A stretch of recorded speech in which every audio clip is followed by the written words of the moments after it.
Hello friends, आज मैं आपके सामने प्रीपोजिशंस की बहुत ही इंपॉर्टेंट वीडियो लाया हूँ। लेकिन इससे पहले मैं आपसे रिक्वेस्ट करता हूँ, अगर आप मेरे चैनल पर नए हैं तो प्लीज़ इस चैनल को सब्सक्राइब करें और इस वीडियो को ज़्यादा से ज़्यादा शेयर और लाइक करें। तो गाइस, सबसे पहला जो प्रीपोजिशन है वो है हमारे पास फ्रॉम। फ्रॉम का मतलब होता है से, यानी किसी जगह से पहले। जब भी हम कोई जगह लगाए तो उस जगह से पहले जो है तो हम फ्रॉम का इस्तेमाल करेंगे और फ्रॉम का मतलब होगा से। जैसे कि पहली example, I am coming from Ajmer, मैं अजमेर से आ रहा हूँ। फ्रॉम अजमेर, अजमेर एक जगह है, इससे पहले मैंने फ्रॉम लगाया। इसके बाद में सेकंड एग्जांपल है शी केम फ्रॉम ऑफिस, वो ऑफिस से आई। नाउ, नाउ यानी अभी, तो ऑफिस एक जगह है, इससे पहले मैंने फ्रॉम लगाया। इसके बाद में थर्ड एग्जाम्पल है ही इज़ फ्रॉम मुंबई, वो मुंबई से है। मुंबई यहाँ पर एक प्लेस का नाम है, एक जगह का नाम है। इसके बाद में fourth example, he came from Nagpur today, वो नागपुर से आज आया। यहाँ नागपुर जो है एक जगह है और इससे पहले मैंने फ्रॉम लगाया। इस तरह से हम फ्रॉम का इस्तेमाल करेंगे। इसके बाद में सेकंड इस्तेमाल है इसका पॉइंट ऑफ टाइम, यानी किसी खास वक्त के लिए हम फ्रॉम का इस्तेमाल करेंगे। जैसे कि पहली example, I will join classes, मैं क्लासेस ज्वाइन करूँगा फ्रॉम टुमारो, यानी कल से। तो टुमारो जो है एक खास वक्त है, तो इससे पहले मैंने फ्रॉम लगाया। इसके बाद में second example, she will work from 9 o'clock, वो 9 बजे से काम करेंगी। तो 9 बजे जो है, ये 9 o'clock जो है एक पर्टिकुलर टाइम है, इससे पहले मैंने फ्रॉम लगाया। इसके बाद में third example, I will do job from 9 to 12, मैं 9 से 12 तक जॉब करूंगा। तो यानी मतलब यहाँ पर भी जो है तो पर्टिकुलर टाइम आया, इससे पहले मैंने फ्रॉम लगाया। गाइज, इसके बाद में जो फ्रॉम है वो फ्रॉम का इस्तेमाल जो है करेंगे किसी साधन के लिए, मतलब किसी सोर्स के लिए, किसी ज़रिए के लिए। जैसे कि पहली example, I hear this news, मैंने ये न्यूज़ सुनी फ्रॉम अब्दुल्ला, किससे? अब्दुल्ला से। तो मेरा सोर्स जो है, न्यूज़ का जो सोर्स है वो क्या है? अब्दुल्ला है। इसके बाद में second example, she wrote it, उसने ये लिखा फ्रॉम द बुक, यानी बुक से। ये बुक जो है वो एक सोर्स है। इसके बाद में थर्ड एग्जांपल, ही बाउट अ पेन, उसने एक पेन खरीदी फ्रॉम मार्केट, यानी मार्केट से। इस तरह से ये सोर्स होंगे। इसके बाद में हमारा नेक्स्ट प्रीपोजिशन है वो है ऑफ। ऑफ का मतलब भी होता है से, ये किसी सतह से अलग करने के लिए हम इसको इस्तेमाल करते हैं। जैसे कि पहली example, gate of the bus, यानी बस से उतर जाओ। तो यहाँ बस की सतह से अलग होने की बात हो रही है। इसके बाद में second example, airplane takes off, यानी एयरप्लेन जो है उड़ता है। तो टेक ऑफ यानी ज़मीन की सतह से अलग हो रहा है। इसके बाद में थर्ड एग्जाम्पल है, I pick the purse off the bed, मैंने बेड से जो है वो पर्स उठा लिया। तो यहाँ पर्स को मैंने बेड से उठा लिया। इसके बाद में सेकंड एग्जांपल जो है, monkey jump of the bed, monkey जो था वो बेड से कूदा, यानी मतलब बेड की सतह से अलग हो गया। इस तरह से हम एग्जांपल बना सकते हैं। गाइज, इसके बाद का जो नेक्स्ट प्रीपोजिशन है वो है हमारा सीन्स। सीन्स का मतलब होता है से, फिक्स वक्त के लिए हम इसे इस्तेमाल करते हैं। जैसे कि फॉर एग्जाम्पल, सीन्स 4 PM यानी 4 बजे से, सीन्स मॉर्निंग यानी सुबह से। इसी तरह से सीन्स 1998 यानी 1998 से, सीन्स मंडे यानी पीर से। तो इसके बाद में सीन्स चाइल्डहुड यानी बचपन से। तो इस तरह हम इसको इस्तेमाल कर सकते हैं। इसके बाद में हमारे पास फॉर का मतलब होता है के लिए या से। फॉर का मतलब के लिए या से होगा और इसके इस्तेमाल हम इस तरह करेंगे। नंबर 1, पर्पस के लिए यानी मकसद के लिए।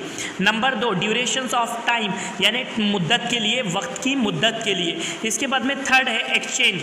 तो एक्सचेंज में जब हम यूज़ करेंगे तो इसका मतलब होगा में या के बदले। जैसे कि पहला जो यूज़ है हमारा वो है ड्यूरेशन ऑफ टाइम यानी मुद्दत के लिए। जैसे कि पहली example, I have been working for 2 days, मैं 2 दिन से वर्क कर रहा हूँ।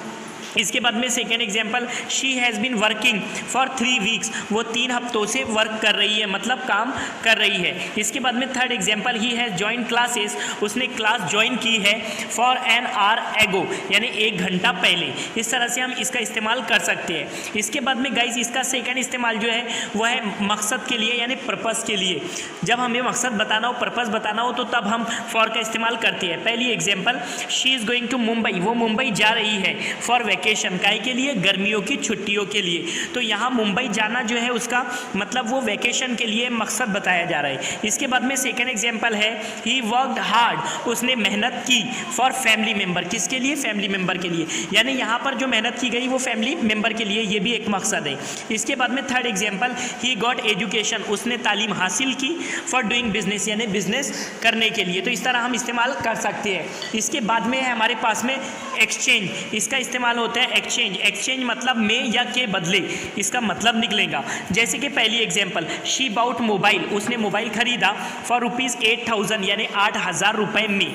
तो यहाँ पर मोबाइल के बदले उसने 8000 रुपये दिए, तो इसलिए हमने फॉर लगाया। इसके बाद में second example, he is giving me money, वो मुझे पैसा दे रहा है फॉर वर्क, काय के बदले, काम के बदले। तो इस तरह हम इस्तेमाल फॉर का कर सकते हैं। इसके बाद में ही सोल्ड पेन, उसने पेन बेची फॉर रुपीज़ 50, कितने में, 50 रुपये में। यानी पेन जो बेची गई वो 50 रुपये में बेची गई, तो पेन के बदले मतलब 50 रुपये आई। तो इस तरह से हम फॉर का इस्तेमाल कर सकते हैं।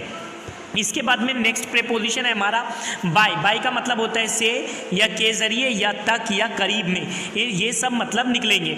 तो बाय का पहला मतलब जो है वो के ज़रिए है और इसे हम पैसिव सेंटेंस के लिए यूज़ करते हैं। पैसिव सेंटेंस असल में होता है एक्टिव वाइज होती है। एक्टिव वाइज में हम दो वाइज देखते हैं, एक होती है एक्टिव वाइज और एक होती है पैसिव वाइज। तो चेंज द वाइज में हम एक्टिव वाइज और पैसिव वाइज करते हैं। तो पैसिव के सेंटेंस जितने भी होंगे जिसमें वर्ब का थर्ड फॉर्म होगा तो तब हम बाय का इस्तेमाल करेंगे। जैसे कि पहली example, I was stop by Abdul Kaleem, मुझे अब्दुल कलीम के ज़रिए या अब्दुल कलीम के द्वारा रोका गया, पहली एग्जांपल। उसके बाद में सेकंड एग्जांपल है इसी के अंदर, we were inform by the collector, हमें कलेक्टर के ज़रिए इन्फॉर्म किया गया यानी मालूम किया गया। तो यहाँ कलेक्टर के ज़रिए और कलीम के ज़रिए इस तरह ले सकते हैं। इसके बाद में थर्ड एग्जांपल है, she was scolded by teacher, उसे टीचर के ज़रिए डांटा गया। इस तरह से हम मतलब निकाल सकते हैं। इसके बाद में बाय, बाय का मतलब होता है से, सफ़र के साधन के लिए यूज़ करते हैं। यानी जब भी हम सफ़र के आलात यूज़ करेंगे तब हम बाय का इस्तेमाल करेंगे। जैसे कि पहली एग्जाम्पल है, ही इज़ कमिंग बाय बस, वो बस से आ रहा है, तो बस के पहले मैंने क्या लगाया, बाय। इसके बाद में second example, she came here, वो यहाँ आई बाय मोटरसाइकिल, यानी काय से, मोटरसाइकिल से। तो बाय बस, बाय मोटरसाइकिल। इसी तरह से जैसे कि he is going to Amravati, वो अमरावती जा रहा है बाय ट्रेन यानी ट्रेन से। तो बाय ट्रेन हम जब भी सफ़र के हालात आएंगे, सफ़र के साधन आएंगे तब हम बाय लगाएंगे। इसके बाद में गाइस बाय का मतलब होता है तक यानी ख़ास वक्त के लिए। जैसे कि आई विल लीव, मैं जाऊँगा बाय 8 o'clock यानी 8 बजे तक, तो ये ख़ास वक्त है। इसके बाद में second example, we will finish work, हम काम ख़त्म करेंगे बाय नाइट यानी रात तक। इसके बाद में थर्ड एग्जाम्पल है, he will come to office, वो ऑफिस आएगा बाय आफ्टरनून यानी दोपहर तक। इस तरह से हम इस्तेमाल कर सकते हैं। अब बाय का मतलब होता है कि करीब में या बगल में। जैसे कि for example, I sit by him, मैं उसके करीब में या बाजू में बैठता हूँ। इसके बाद में second example, who is sitting bye you, आपके बाजू में कौन बैठा है या आपके करीब में कौन बैठा है। इसके बाद में third example, he resides bye my house, वो मेरे घर के पास में रहता है। इसके बाद है विथ का मतलब होता है से या के साथ। विथ का इस्तेमाल हम कब करते हैं, टूल्स के लिए। टूल्स यानी किसी हथियार के लिए, किसी औजार के लिए या किसी इक्विपमेंट के लिए।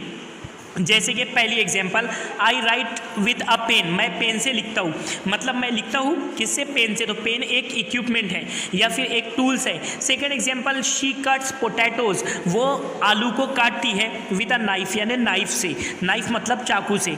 थर्ड एग्जाम्पल, ही प्लेस क्रिकेट, वो क्रिकेट खेलता है विद बॉल यानी बॉल से। इस तरह से हम ले सकते हैं। इसके बाद में विद का इस्तेमाल, विद का मतलब होगा के साथ, विद का मतलब होगा के साथ और किसी बंदे या किसी चीज़ के लिए हम इस्तेमाल करेंगे। जैसे कि पहली example, I am always with my family, मैं हमेशा अपनी फैमिली के साथ हूँ, के साथ। इसके बाद में second example, she is coming with uncle, वो अंकल के साथ आ रही है। इसके बाद में third example, he will work with the worker, वो वर्कर के साथ काम करेगा। इसके बाद में है इन का मतलब होता है में या के अंदर। ये पहला इस्तेमाल है, वक्त के लिए हम इसे इस्तेमाल करते हैं। जैसे कि पहली एग्जांपल, इन 2 years यानी 2 साल में, इन 3 days यानी 3 दिन में, इन विंटर्स यानी सर्दियों में, इन समर यानी धूप के मौसम में, इन मार्च यानी मार्च में। इस तरह हम यूज़ कर सकते हैं। उसके बाद में सेकंड इस्तेमाल है इसका जगहों के लिए। जैसे कि इन इंडिया भारत में, इन होटल यानी होटल में, इन पार्क यानी पार्क में। इसके बाद में एक्सेप्शन क्या है इसकी गाइस, के एट हम इन कहाँ पर नहीं लगाएंगे, एयरपोर्ट के आगे हम एट लगाएंगे, होम के आगे हम एट लगाएंगे, इन नहीं लगाएंगे। हालांकि ये दोनों भी प्लेसेस है। इसके बाद में गाइस नेक्स्ट है हमारा, इनका इस्तेमाल जो है किसी चीज़ के अंदर, मतलब जब भी कोई चीज़ के अंदर बात करनी है तो हमें इन लगाना होगा। इन द कार, जैसे कि कार के अंदर। जैसे कि सेकेंड एग्जांपल है, आई सा अ पिक्चर, मैंने एक तस्वीर देखी इन द कंप्यूटर, यानी कंप्यूटर के अंदर। उसके बाद में थर्ड एग्जाम्पल है दे रीड दिस आर्टिकल, उन्होंने इस आर्टिकल को पढ़ा इन न्यूज़पेपर, यानी न्यूज़पेपर के अंदर। इसके बाद में है एट का मतलब होता है पर या में, तो एट हम यूज़ करते हैं परफेक्ट टाइमिंग के लिए, यानी एक मुअय्यन वक्त के लिए। जैसे कि पहली example I was at home, मैं घर पर था एट 4 o'clock, यानी 4 o'clock एक परफेक्ट टाइम है। इसके बाद में सेकेंड एग्जाम्पल है she was born at 9 o'clock, वो 9 बजे पैदा हुई, तो ये 9 o'clock जो है तो एक परफेक्ट टाइम है। इसके बाद में third example he sleep at late at night, वो रात में लेट सोता है। इस तरह से हम यूज़ कर सकते हैं। इसके बाद में एट का इस्तेमाल हम स्मॉल प्लेसेस के लिए करते हैं। स्मॉल प्लेसेस मतलब छोटी जगहों के लिए। जैसे कि पहली example I live at Noor Nagar number 1, मैं नूर नगर नंबर 1 में नंबर 1 में रहता हूँ। Second example she lives at Asadpur, वो असदपुर में रहती है, ये स्मॉल प्लेसेस है। Third example he is at the post office, वो पोस्ट ऑफिस में है। इसके बाद में एट का इस्तेमाल हम कीमत बताने के लिए करते हैं। अब गाइस पहली एग्जाम्पल है this fruit is selling at 70 पर kg, ये फ्रूट 70 रुपये पर किलोग्राम के हिसाब से बिक रहा है। इसके बाद में second example she is buying potatoes, वो पोटैटोज़ खरीद रही है एट 49 पर kg, यानी 150 रुपये पर किलोग्राम के हिसाब से। इसके बाद में ऐड का इस्तेमाल हम ख़ास अवसर के लिए, यानी ख़ास मौक़ों के लिए और त्यौहार के लिए करेंगे। जैसे कि पहली example he is coming at Eid, वो ईद पर आ रहा है। Second example she will come at Diwali, वो दिवाली पर आएंगी। इसके बाद में third example I will invite him at the birthday, मैं उसे बर्थडे पर इन्वाइट करूँगा। तो गाइज़ अगर मेरी ये वीडियो अच्छी लगी तो कमेंट बॉक्स में ज़रूर बताएं और इस वीडियो को ज़्यादा